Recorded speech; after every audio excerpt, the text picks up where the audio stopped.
ದೆಹಲಿಯಿಂದ ಸಿದ್ದರಾಮಯ್ಯನವರು ಬಂದ ಮೇಲೆ ಫುಲ್ ಸೈಲೆಂಟ್ ಆಗಿಬಿಟ್ಟಿದ್ದಾರೆ. ಬದಲಾಯಿತು ಸಿಎಂ ಸಿದ್ದರಾಮಯ್ಯ ಅವರ ಬಾಡಿ ಲ್ಯಾಂಗ್ವೇಜ್. ಕಾರ್ಯಕ್ರಮದಲ್ಲಿ ಹಸನ್ಮುಖಿಯಾಗಿರಲಿಲ್ಲ ಸಿದ್ದರಾಮಯ್ಯ, ಬಹಳ ಸಪ್ಪೆಯಾಗಿದ್ರು. ಅವರ ಬಾಡಿ ಲ್ಯಾಂಗ್ವೇಜ್, ಅವರ ಮುಖಭಾವವನ್ನು ನೋಡಿದ್ರೆ ಗೊತ್ತಾಗ್ತಾ ಇತ್ತು.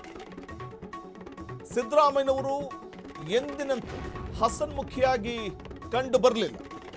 ಸಪ್ಪೆಯಾಯಿತು ಸಿಎಂ ಸಿದ್ದರಾಮಯ್ಯನವರ ಮುಖ.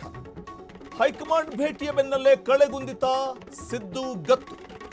ಸಿಎಂ ಮುಖದಲ್ಲಿ ಕಾಣ್ತಾ ಇತ್ತು ನಿರಾಸೆಯ ನೆರಳು. ಸಪ್ಪೆ ಮುಖದಲ್ಲೇ ಬಂದು ನೆಹರು ಭಾವಚಿತ್ರಕ್ಕೆ ಹಾರ ಹಾಕಿ ಅಲ್ಲಿಂದ ನಿರ್ಗಮಿಸಿದರು. ಈ ಹಿಂದೆ ನಗು ಮುಖದಲ್ಲೇ ಇರ್ತಾ ಇದ್ದ ಸಿದ್ದರಾಮಯ್ಯನವರು ಈ ವೇಳೆ ನೆಹರು ಭಾವಚಿತ್ರಕ್ಕೆ ಹಾರ ಹಾಕಿ ಪುಷ್ಪಾರ್ಚನೆ ಮಾಡಿ ನೆಹರು ಜಯಂತಿಯ ಪ್ರಯುಕ್ತ ನೆಹರು ಅವರನ್ನ ಸ್ಮರಿಸಿ ಅಲ್ಲಿಂದ ನಿರ್ಗಮಿಸುವವರೆಗೂ ಕೂಡ ಸಿದ್ದರಾಮಯ್ಯನವರ ಮುಖಭಾವ ಬಹಳ ಸಪ್ಪೆಯಾಗಿತ್ತು. ಅವರ ಸಪ್ಪೆಯಾಗಿರುವಂಥ ಮುಖಭಾವವನ್ನು ಈ ಸಂದರ್ಭದಲ್ಲಿ ಮರೆಮಾಚುತ್ತಾ ಇದ್ದಿದ್ದು ಅವರ ಒಂದು ಕನ್ನಡಕ, ಗಾಗಲ್.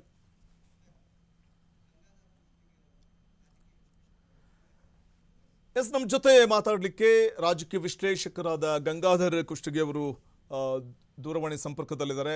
ಗಂಗಾಧರ್ ಅವರೇ, ಬಹುಶಃ ಮುಖ್ಯಮಂತ್ರಿ ಸಿದ್ದರಾಮಯ್ಯನವರು ದೆಹಲಿಯಿಂದ ಬಂದ ನಂತರದಲ್ಲಿ ಅವರ ಒಂದು ಬಾಡಿ ಲ್ಯಾಂಗ್ವೇಜ್ ಇವೆಲ್ಲವೂ ಕೂಡ, ಅಥವಾ ಅವರ ಮುಖಭಾವ ಏನು ಹೇಳ್ತಾ ಇತ್ತು, ಸದಾ ಹಸನ್ಮುಖಿಯಾಗಿರುವಂಥ ಇದೇ ಸಿದ್ದರಾಮಯ್ಯನವರು ಒಂದು ಮಾಸ್ ಲೀಡರ್ ರೀತಿಯಾಗಿ ಇದ್ದಂಥ ಅವರ ಗತ್ತು, ಗಾಂಭೀರ್ಯ, ಅವರ ಒಂದು ಬಾಡಿ ಲ್ಯಾಂಗ್ವೇಜ್ ಇವತ್ತೇನೋ ಕಾಣಿಸ್ಲಿಲ್ಲ ಅಂತ ಅನಿಸ್ತಪ್ಪ ಇವತ್ತು. ವಸಂತ ಅವರೇ, ನೀವು ಹೇಳ್ತಾ ಇರೋದು ಒಂದು ಸತ್ಯ. ಬಹಳಷ್ಟು ಎಲ್ಲ ಈಗ ಏನಂತಾರಪ್ಪ ಅಂದ್ರೆ ಅಲ್ಲಿಂದ ದೆಹಲಿಯ ಮಾಹಿತಿಗಳು, ವರ್ತಮಾನಗಳು ಎಲ್ಲ ಬರ್ತಾ ಇದ್ದಾವೆ. ಏನು ಅಂತ ಹೇಳಿದ್ರಪ್ಪ ಅಂದ್ರೆ ಸಿದ್ದರಾಮಯ್ಯನವರು ಅನಿವಾರ್ಯವಾಗಿ ಒಂದು ರಾಜೀನಾಮೆ ಕೊಡಬೇಕಾದಂತ ಒಂದು ಪರಿಸ್ಥಿತಿ ನಿರ್ಮಾಣ ಆಗಿದೆ ಅಂತ ಹೇಳಿ ನೀವೊಂದು ಇದನ್ನ ಹೇಳಿದ್ರಿ. ಏನೋ ಆ ಗಾಗಲ್ನಲ್ಲಿ ಅದು ಕಾಣ್ತಾ ಇರಲಿಲ್ಲ ಕಣ್ಣಿಂದ ಎಕ್ಸ್ಪ್ರೆಷನ್ ಅಂತೇಳಿ. ಈ ಹಿಂದೆ ಇವರು MG ರಾಮಚಂದ್ರನ್ ಕೂಡ ಗಾಗಲ್ ಹಾಕೊಂಡಿರ್ತಿದ್ರು. ಯಾಕಂತ ಹೇಳಿದ್ರಪ್ಪ ಅಂದ್ರೆ ಅವರ ಕಣ್ಣಿನ ಎಕ್ಸ್ಪ್ರೆಷನ್ಸು ಅದಕ್ಕೆಲ್ಲ ಏನಪ್ಪ ಅಂದ್ರೆ ಗೊತ್ತಾಗಬಾರ್ದು ಅಂತೇಳಿ, ಅದು ಅಷ್ಟೊಂದು ಸ್ಪಷ್ಟವಾಗಿ ಬರ್ತಾ ಇರಲಿಲ್ಲ ಅಂತೇಳಿ. ಹಾಗಾಗಿ ಅವರು ರಾಜಕಾರಣಿಗಳು, ಇವರು ರಾಜಕಾರಣಿಗಳು. ಈಗ ನಿನ್ನೆ ನಾವು ನಮ್ಮ ಫ್ರೀಡಮ್ ಟಿವಿಯಿಂದ ಏನು ಬಿತ್ತರಿಸಿದ್ವಿ, ಬಹಳ ಅದ್ಭುತವಾಗಿ ಅದು ಕೆಲಸ ಮಾಡಿದೆ ಅಂತ ಹೇಳಿ. ಯಾಕೆ ಅಂತ ಹೇಳಿದ್ರೆ ಪ್ರಿಯಾಂಕಾ ವಾಡ್ರಾ ಅವರ ಒಂದು ಸಂಧಾನ, ಅದಕ್ಕೇನಪ್ಪ ಅಂದ್ರೆ ಒಂದು ಬೆಲೆ ಸಿಗುತ್ತೆ ಅಂತ ಹೇಳಿ ನಾವು ಬಹಳ ಪ್ರಬಲವಾಗಿ ಪ್ರತಿಪಾದಿಸಿದ್ದೀವಿ ನಾವು. ಅದಕ್ಕೆ ಇವತ್ತೇನಪ್ಪ ಅಂತಾರೆ ಆ ಒಂದು ಸಂಜೆ ಮತ್ತು ರಾತ್ರಿಯ ಬೆಳವಣಿಗೆಗಳು ನಮ್ಮ ಒಂದು ಅನಿಸಿಕೆ, ನಮ್ಮ ಒಂದು ವಿಶ್ಲೇಷಣೆಗೆ ಏನಪ್ಪಾ ಅಂದ್ರೆ ಪೂರಕವಾಗಿ ಏನಪ್ಪಾ ಅಂದ್ರೆ ಎಲ್ಲ ಫಲಿತಾಂಶಗಳು ಬಂದಿರತಕ್ಕಂಥದ್ದನ್ನು ನಾವು ನೋಡ್ತಾ ಇದ್ದೀವಿ. ಇದು ನಮ್ಮ ಫ್ರೀಡಮ್ ಟಿವಿಯ ಹೆಮ್ಮೆಯೂ ಕೂಡ ಸಹಿತ. ನಮ್ದು ಒಂದು ಏನು ಇಂಪ್ಯಾಕ್ಟ್ ಅಂತ ಹೇಳೋಕ್ಕಾಗಲ್ಲ, ಆದ್ರೆ ನಮ್ಮ ವಿಶ್ಲೇಷಣೆ ಯಾವ ರೀತಿಯಲ್ಲಿ ಏನಪ್ಪಾ ಅಂತಾರಪ್ಪ ಅಂದ್ರೆ ರಾಜಕೀಯವಾಗಿ ಆಳವಾಗಿದೆ ಮತ್ತು ದೂರದೃಷ್ಟಿ ಒಳಗಾಗಿದೆ ಅಂತಕ್ಕಂಥದ್ದನ್ನು ಹೇಳ್ತದೆ. ಜೊತೆಗೆ ಬಹುಶಃ ಹೈಕಮಾಂಡ್ ಬಹು ಸ್ಪಷ್ಟವಾದಂಥ ಸೂಚನೆಯನ್ನ ಕೊಟ್ಟಿದೆ. ಸಿಎಂ ಸ್ಥಾನದಿಂದ ನಿರ್ಗಮಿಸಿ ಅನ್ನುವಂಥದ್ದು ಸಿದ್ದರಾಮಯ್ಯನವರ ಈ ಒಂದು ನಡೆ ನುಡಿ ಎಲ್ಲ ನೋಡಿದಾಗ, ನಾಳೆ ಮಾತಾಡ್ತೀನಿ ದೆಹಲಿ ಭೇಟಿ ಬಗ್ಗೆ ಅಂತೆಲ್ಲ ಅವ್ರು ಹೇಳಿದ್ ನೋಡಿದಾಗ ಬಹುತೇಕ ರಾಜೀನಾಮೆ ಕೊಡೋದು ಫಿಕ್ಸ್ ಸಿಎಂ ಸ್ಥಾನಕ್ಕೆ ಅನ್ನುವಂಥದ್ದು ಸ್ಪಷ್ಟವಾಗಿ ಕಂಡು ಬರ್ತಾ ಇದೆ ಅಂತ. ನಾಳೆ ಏನೆಲ್ಲ ಬೆಳವಣಿಗೆ ಆಗ್ಬಹುದು ಅಂತ ಅನ್ಸುತ್ತೆ ಅಂತ ಗಂಗಾಧರ್ ಕುಷ್ಟಗಿ ಅವರು. ಇಲ್ಲ, ಈಗ ಏನಾಗುತ್ತೆ ಅಂತ ಹೇಳಿದ್ರೆ ಬಿಜೆಪಿಯಲ್ಲಿ ಯಡಿಯೂರಪ್ಪ ಅವ್ರನ್ನ ಏನಪ್ಪ ಅಂದ್ರೆ ಆ ರಾಜೀನಾಮೆ ಯಾವ ರೀತಿ ಕೊಡಿಸಿದ್ರು ಆ ರೀತಿಯಲ್ಲಿನೇ ಇವರಿಗೆ ಕೊಡಿಸ್ತಾರೆ ಅಂತ ಹೇಳಿ ಅಂತಕ್ಕಂಥದ್ದು ನನಗೆ ಯಾಕೋ ಅನ್ಸಲ್ಲ. ಯಾಕೆ ಅಂತ ಹೇಳಿದ್ರೆ ಇವರು ಮುಂದಿನ ಆಲೋಚನೆ ಬೇರೆ ರೀತಿಯಿಂದ ಇತ್ತು ಅಂದ್ರಪ್ಪ ಅಂದ್ರೆ ನೀವೇ ತೆಗೆದು ಹಾಕಿ ಅಂತ ಹೇಳ್ತಕ್ಕಂಥ ಒಂದೇನೇನಪ್ಪಾ ಅಂತ ಅಂದ್ರೆ ಒಂದು ವಿಚಾರನೂ ಒಂದು ಮುಂದಿಡ್ಬಹುದು. ಆ ಸಾಧ್ಯತೆನೂ ಇದೆ. ಸಿದ್ದರಾಮಯ್ಯನವರು ನನ್ನನ್ನು ಕಾಂಗ್ರೆಸ್ನಿಂದ ಕಿತ್ತಿ ಹಾಕಿದ್ರು ಅಂತೇಳಿ ಏನಪ್ಪಾ ಅಂದ್ರೆ ಈ ಜನರ ಮಧ್ಯೆ ಹೋಗ್ಲಿಕ್ಕೆ ಏನಪ್ಪಾ ಅಂದ್ರೆ ಒಂದು ಅವಕಾಶ ಸಿಗುತ್ತೆ ಅಂತೇಳಿ ಅವರ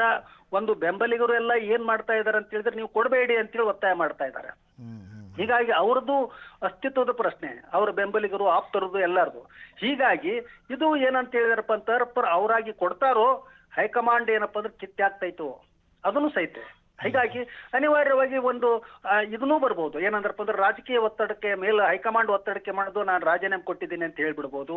ಆಮೇಲೆ ಮತ್ತೆ ಬೇರೆ ಬೇರೆ ಒಂದು ಬೆಳವಣಿಗೆಗಳು ಆಗ್ತಕ್ಕಂಥ ಸಾಧ್ಯತೆಗಳು ಇದಾವೆ. ಅವರ ಯಾರ್ಯಾರು ಆಪ್ತರಿದ್ದಾರೆ ಅವರೆಲ್ಲರೂ ಏನಪ್ಪಾ ಅಂದ್ರೆ ಬೇರೆ ರೀತಿಯಿಂದ ವಿಚಾರ ಮಾಡ್ತಕ್ಕಂಥ ಸಾಧ್ಯತೆಗಳು ತುಂಬಾ ಇದಾವೆ. ಓಕೆ, ಜೊತೆಗೆ ಈಗ ನಾಳೆ ಸಿದ್ದರಾಮಯ್ಯನವರು ರಾಜೀನಾಮೆ ಕೊಡುವಂಥ ಸಾಧ್ಯತೆ ಇದೆ. ಅದಾದ ಬಳಿಕ ಅವರು ಸುದ್ದಿಗೋಷ್ಠಿಯಲ್ಲಿ ಏನು ಮಾತಾಡ್ತಾರೆ ಅನ್ನುವಂಥದ್ದು ಒಂದು ಕುತೂಹಲ. ಇನ್ನು CLP ಮೀಟಿಂಗ್ ನಾಳೆ ಅಥವಾ ನಾಡಿದ್ದು CLP ಮೀಟಿಂಗ್ ನಡೆಯುತ್ತೆ. ಆ CLP ಮೀಟಿಂಗ್ನಲ್ಲಿ ಒಂದಷ್ಟು ಅವರ ಆಪ್ತ ಬಳಗದವರು ಸಿದ್ದರಾಮಯ್ಯನವರು ರಾಜೀನಾಮೆ ಒಪ್ಪದೇ ಇರುವಂಥ ಆಪ್ತ ಬಳಗ ಅಸಮಾಧಾನವನ್ನ ವ್ಯಕ್ತಪಡಿಸುವಂತ ಸಾಧ್ಯತೆ ಇದೆ. ಹೈಡ್ರಾಮಾ ಕ್ರಿಯೇಟ್ ಆಗುವಂತ ಸಾಧ್ಯತೆ ಕೂಡ ಏನಾದರೂ ಇರಬಹುದಾ ಅಂತ ಸೂಚನೆಗಳು ಕಂಡು ಬರಬಹುದಾ? ಖಂಡಿತ ಇದೆ. ಆ ಹಿಂದೆ ನಾವು ಏನಪ್ಪಾ ಅಂದ್ರೆ ಫಸ್ಟ್ ಟೈಮ್ ಅವರು ಸಿದ್ದರಾಮಯ್ಯನವರು ಏನಪ್ಪಾ ಅಂದ್ರೆ ಮುಖ್ಯಮಂತ್ರಿ ಆಗ್ಬೇಕಾದಾಗ ಏನಪ್ಪಾ ಅಂದ್ರೆ CLP ಮೀಟಿಂಗ್ ನಲ್ಲಿ ನಡೆದಿರ್ತಕ್ಕಂಥ ಹೈಡ್ರಾಮಾವನ್ನು ಇವಾಗ ನಾವು ನೆನಪು ಮಾಡ್ಕೊಳ್ಬೇಕೀಗ. ಹೌದ್ರಾ?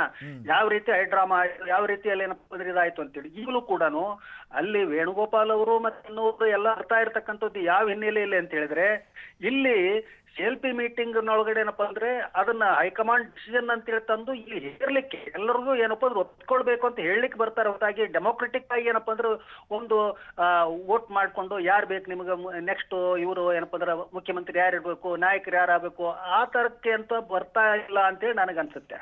ಅದು ತೀರ್ಮಾನ ಆಗಿದೆ, ಅದನ್ನ ಒಪ್ಪಿಕೊಳ್ಳಿ ಅಂತ ಹೇಳಲಿಕ್ಕೆ ಬರ್ಬೋದು ಅವರು. ಥ್ಯಾಂಕ್ ಯು ಗಂಗಾಧರ್ ಕುಷ್ಟಗಿ ಅವರೇ, ಫ್ರೀಡಮ್ ಟಿವಿ ಜೊತೆ ಮಾತಾಡಿದ್ದಕ್ಕಾಗಿ. ಇದು